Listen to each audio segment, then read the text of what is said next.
let's look into the applications of radioactivity.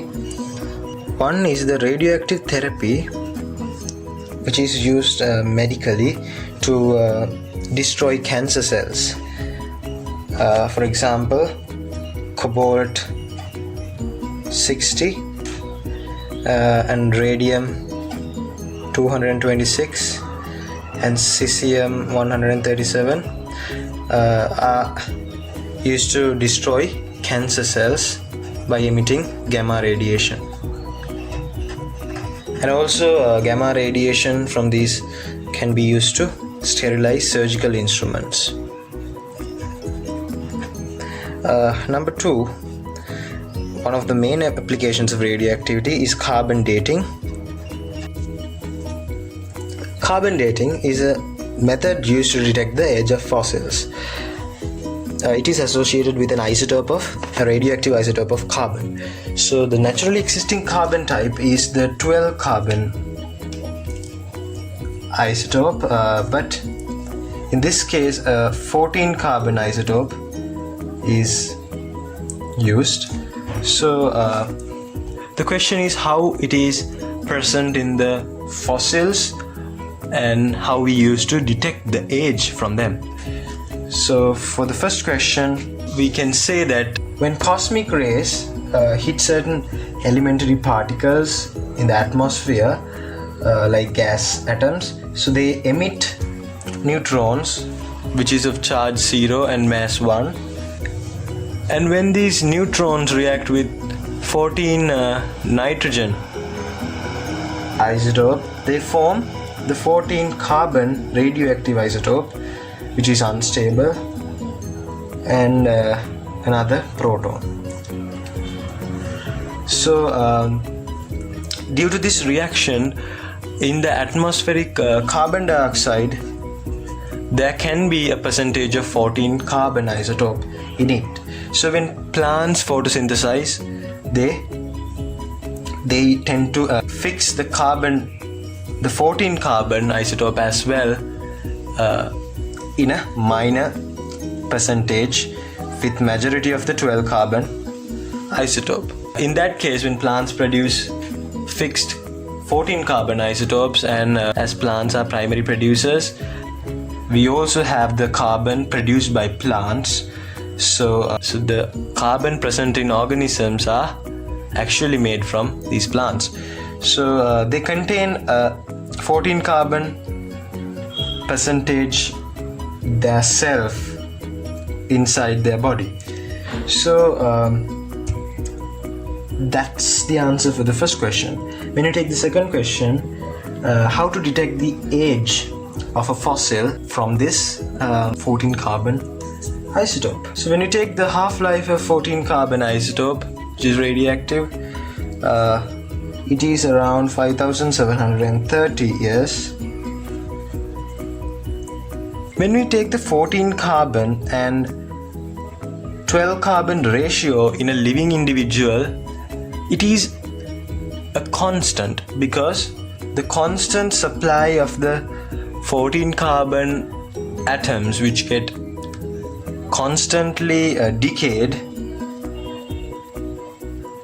will maintain this 14 carbon level a constant during lifetime. But when an animal dies, they cannot intake more carbon from the environment as they are not living, so they tend to decrease the 14 carbon nuclei present in their body with time gradually.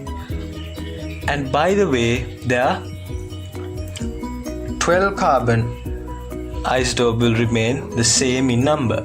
So we can find the ratio of the 14 carbon and 12 carbon when they are living and compare the ratio between the 14 carbon and 12 carbon after we find their fossils, and then we can get to an idea of the number of 14 carbon isotope that is radioactively emitted, and we can find the time duration. To find the 14 carbon and 12 carbon ratio of that living individual, we also use we can use another living individual. Basically, the 14 carbon to 12 carbon ratio of most individuals are the same. So as we know, the time taken to reduce the 14 carbon present initially exactly by half is 5730 years.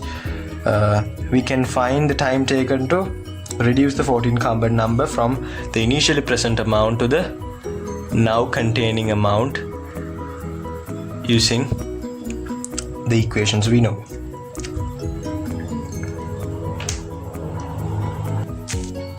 That is by comparing the activities of the two instances of the 14 carbon isotope. After the individual dies, gradually the 14 carbon present inside the dead organism spontaneously converts to nitrogen 14 atom and by liberating beta particles or beta emission. The next use of radioactivity is the sterilization of food.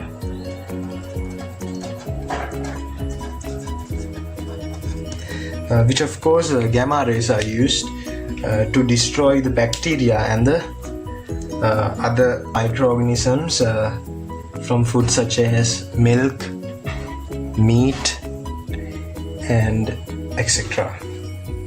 The food that are exposed to gamma rays can be kept for a longer period of time. Next, we're going to talk about nuclear energy. The diameter of an atom is around 10 to the power minus 10 meters. But the diameter of a nucleus is around 10 to the power minus 15 meters. So it's like a small tennis ball kept in the center of a large ground. That's how a nucleus of an atom is oriented. But if the playground is very much smaller. When we take the mass of an atom, about 99.99% of the mass of an atom is in this center or the nucleus.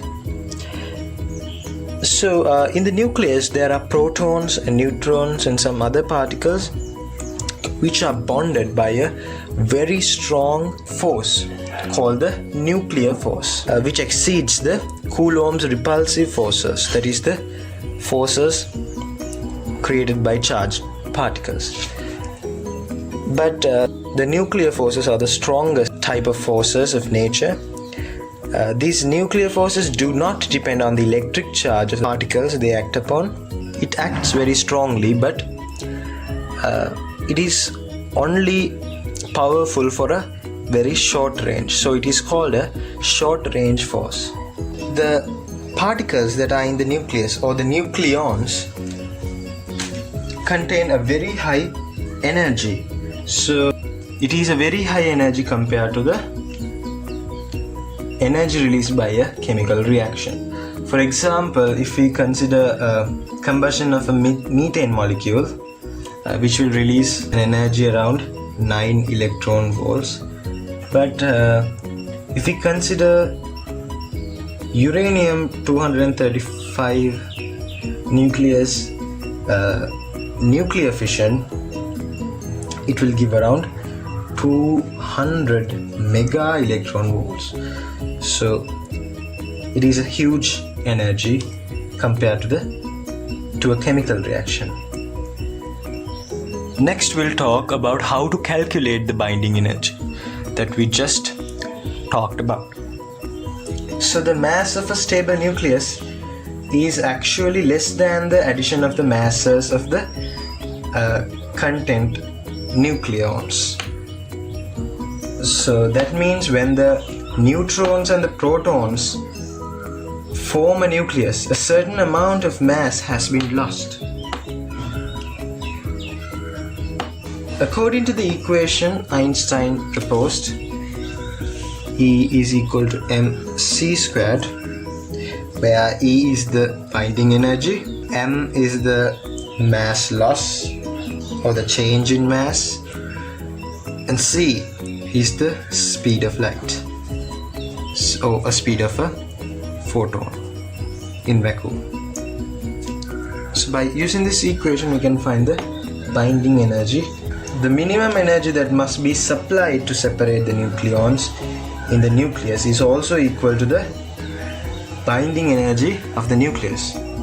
So usually these binding energy values are of 4 to 5 decimal places, so be careful with dealing with these numbers. The mass of a proton or a neutron can be denoted by the unified atomic mass unit, which is equal to 1/12 of the mass of a carbon-12 isotope.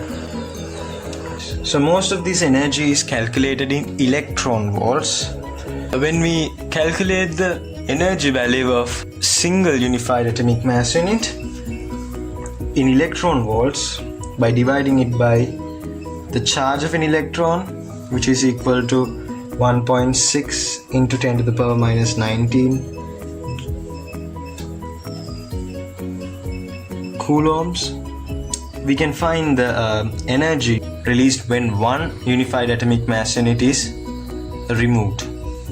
That is equal to 931 mega electron volts. So instead of calculating it all over again, it is preferable to memorize the energy when one proton or one neutron is changed. How to calculate the mean binding energy?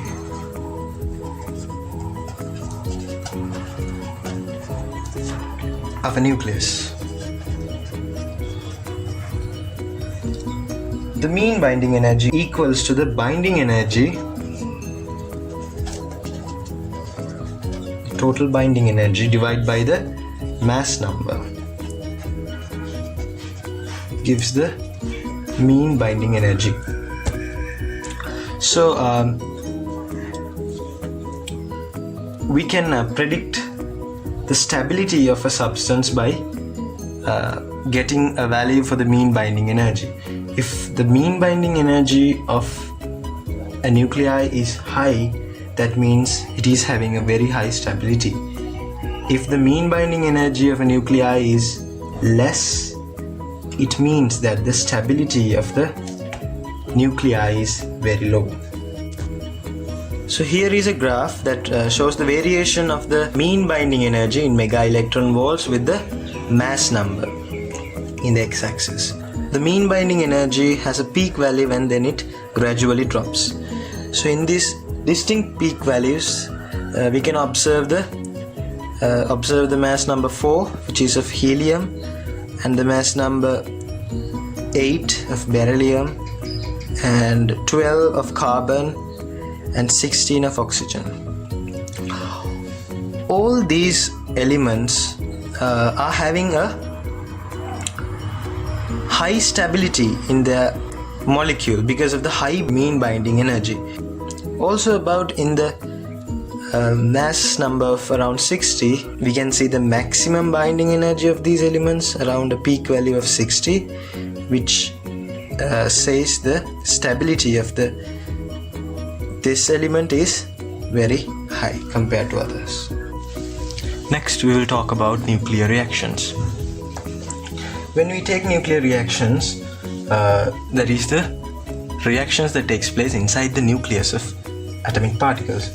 There are two main types of nuclear reactions. One is fission reaction and nuclear fusion reactions.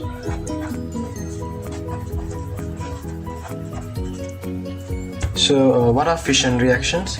When a large unstable nucleus breaks into two stable nuclei, then we call it a fission or a nuclear fission reaction.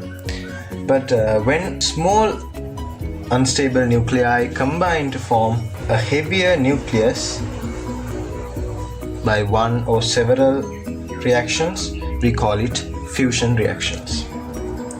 For example for a fission reaction, you can say 235 uranium collides with a neutron to give 236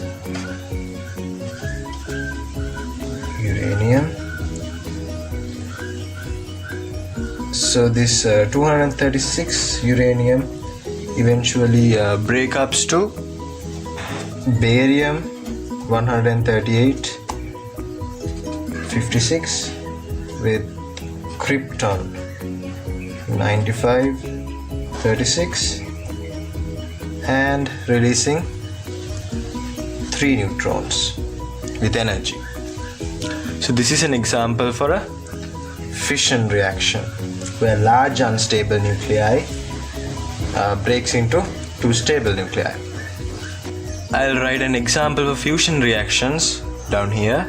In the sun, where temperature is very high, this reaction takes place when a hydrogen nuclei is fused with another hydrogen nuclei. It forms a helium 2+ nucleus. This is a nuclear fusion reaction which liberates a large amount of energy. So this occurs in the sun. This is called the proton-proton cycle. If we consider a nuclear reaction of lithium-7 plus proton, it forms 2 helium-4 nuclei with energy. So the mass of lithium-7 is 7.01610 U, and mass of proton is equal to 1.0078925, and mass of a helium nucleus in terms of unified atomic mass units is equal to 4.00260. So when we consider the mass change of this reaction, there are 2 helium nuclei, so this should be multiplied by 2. So the mass change will be equal to the mass of the reactants reduced by the mass of the products. So when we consider the mass change, delta M is equal to 7.010610 plus 1.0078925 minus 2 times 4.00260. So this is the mass change actually. So according to the equation, E is equal to mc squared.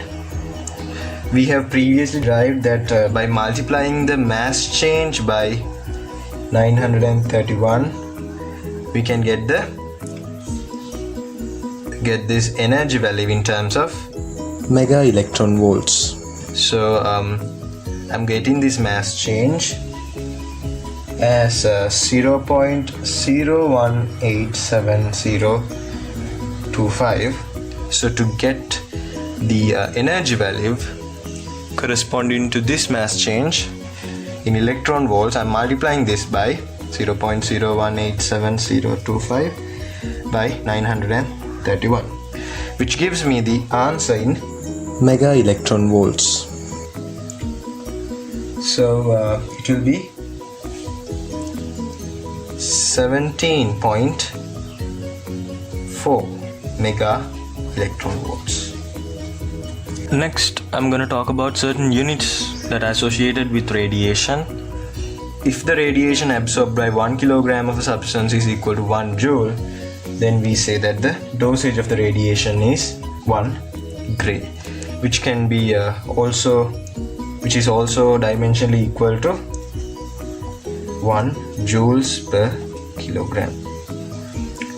Okay, so SI unit of dosage of radiation is equal to gray.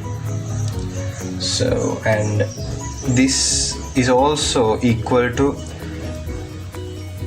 100 radians, which is an old unit used to measure the dosage of radiation. So this is the dosage of radiation.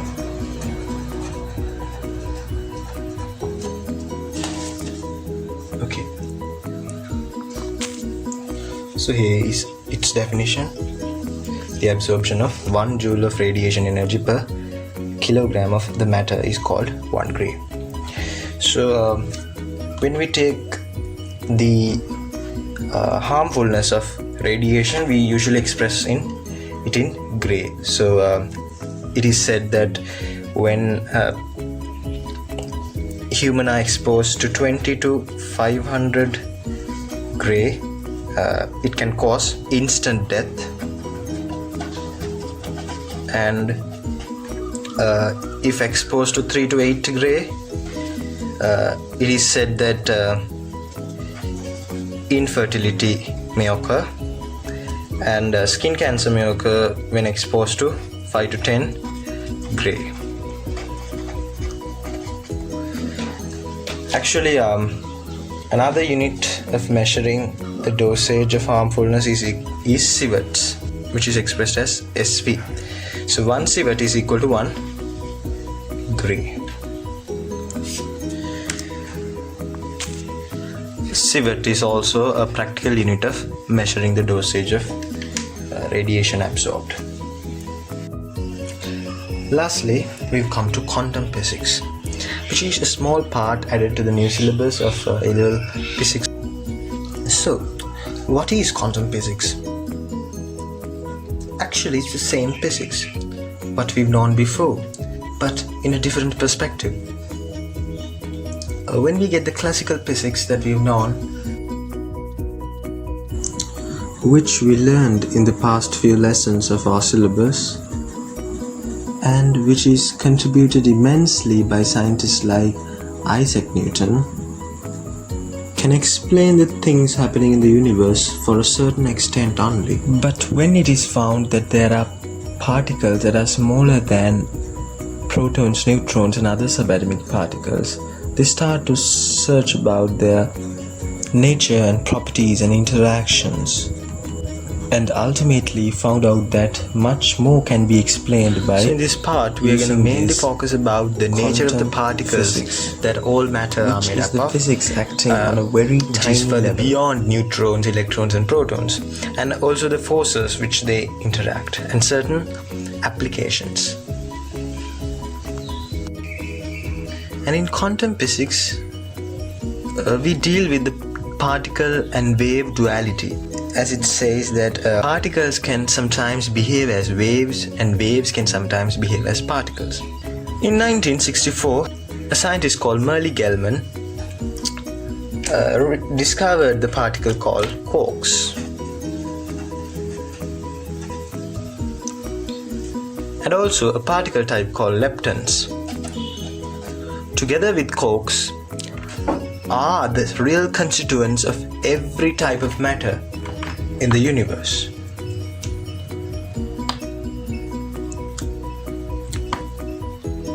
Also, as the universe contains matter and antimatter,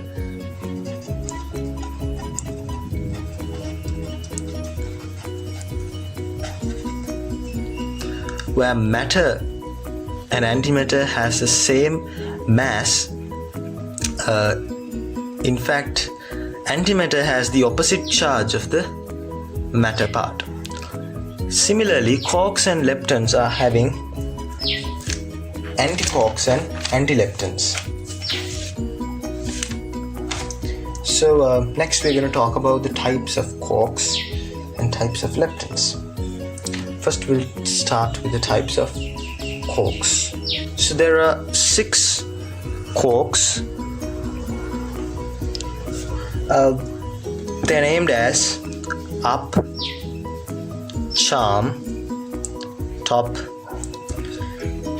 down, strange and bottom. Where this is the first generation of quarks, this is the second generation of quarks, and this is the third generation of quarks. Mostly we'll be dealing with the first generation of quarks. And similarly, these quarks, these 6 quarks will have the anti-quarks, which will be represented by putting a bar sign on top of each, which is a bar up or an anti-up, anti-charm, anti-top, and anti-down quark, anti-strange quark, and anti-bottom quark. So remember, the only difference of these quarks and anti-quarks are that their charges are opposite. Next, we'll talk about the leptons.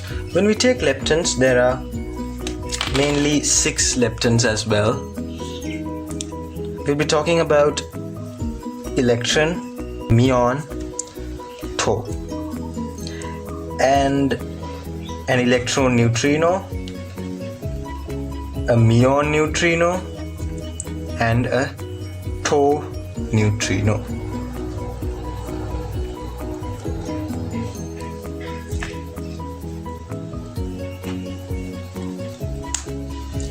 The antileptons will be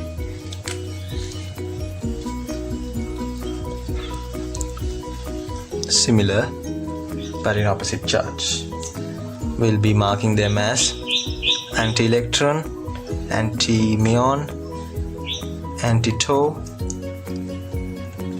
anti-electron neutrino, anti-muon neutrino, anti-tau neutrino.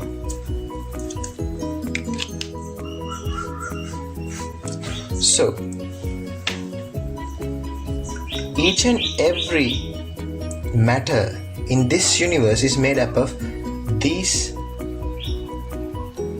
6 quarks, 6 antiquarks, and these 6 leptons and 6 antileptons.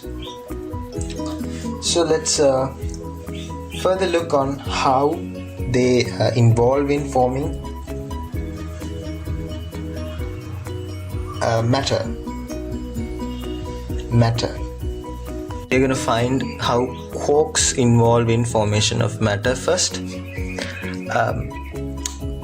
Here we are mostly considering about the first generation quarks, which are up quark and down quark. When you take the charge of the quark, of up quark, the charge is equal to plus 2/3. And when we consider the down quark, the charge is equal to minus 1/3. And also it is found that the mass of an up quark is smaller than the mass of a down quark. And when we consider how they involve in making matter, a proton contain 2 up quarks and 1 down quark.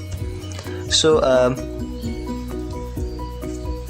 if we add the charges of the quarks, we should end up probably getting the charge of a proton. So I'm going to add up the charges of 2 up quarks and 1 down quark. Yes, it will give me 4/3 minus 1/3, which is plus 1. That explains how the charge of a proton becomes plus 1. Next particle which we should know that are formed by quarks will be neutron. A neutron is made up of 1 up quark and 2 down quarks. So let's sum up the charges.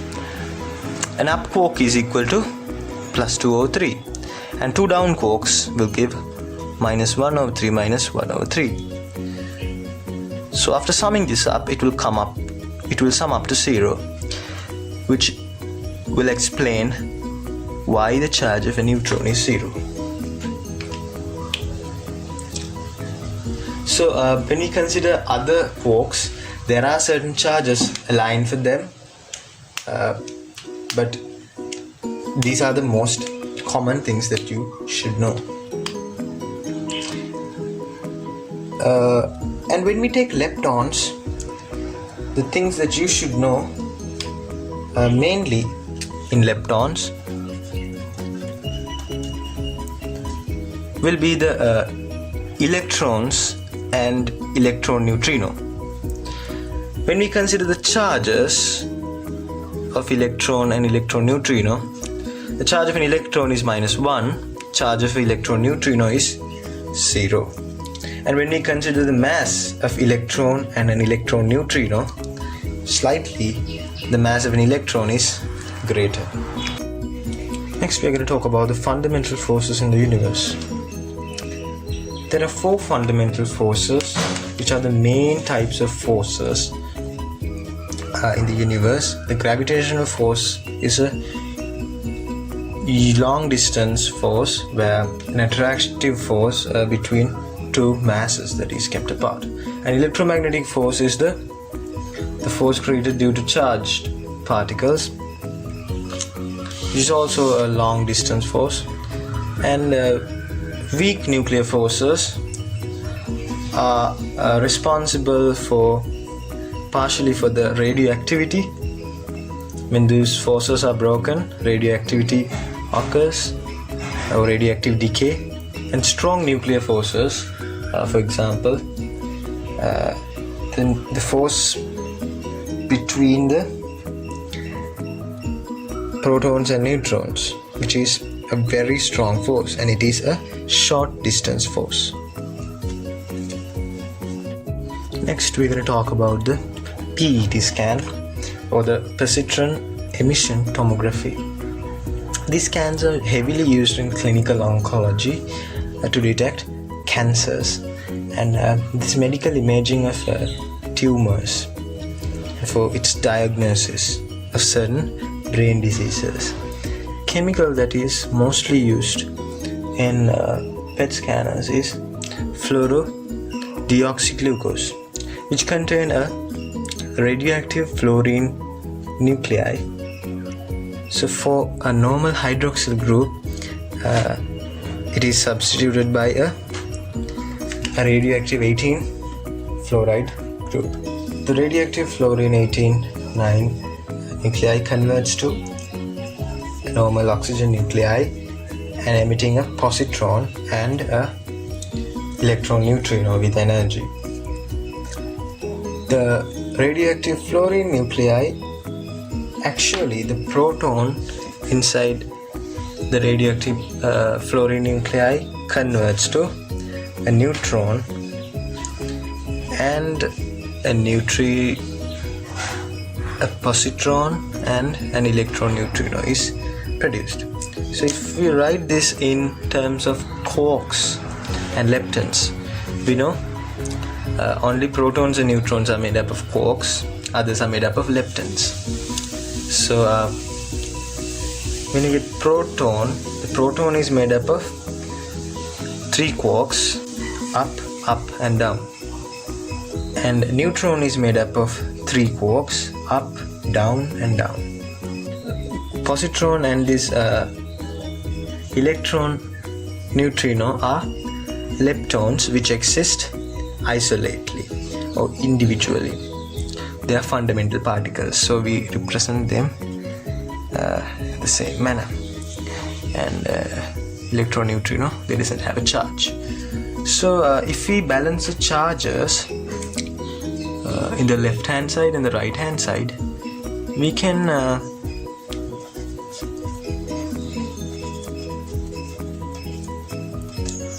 this is chargeless, so we can remove this up quark to this up quark and this down quark to this down quark. So what we get on the left hand side, we get the charge of a up quark, which is equal to +2/3, and on the right hand side we get the charge of a down quark, which is -1/3, and the charge of a positron, which is equal to +1. Eventually it also adapts to +2/3. 2/3. So we can see that the charge is conserved. So that's all what we got in the PET scan. And eventually these positrons collide with electrons and form gamma rays, and these gamma rays are allowed to fall into a screen which they can be detected.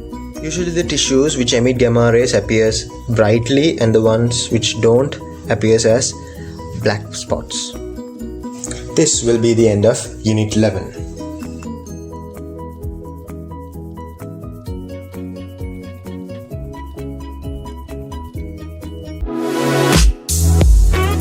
මෙම වීඩියෝව ඔබගේ දැනුමට උපකාරී වුණා නම් like කරන්න. මේ වගේ තවත් videos බලන්න අපිව සබ්ස්ක්‍රයිබ් කරලා බෙල් අයිකන් එක ක්ලික් කරන්න. ඔයාලගේ යාළුවන්ටත් දැනගන්න ෂෙයා කරන්න අමතක කරන්න එපා.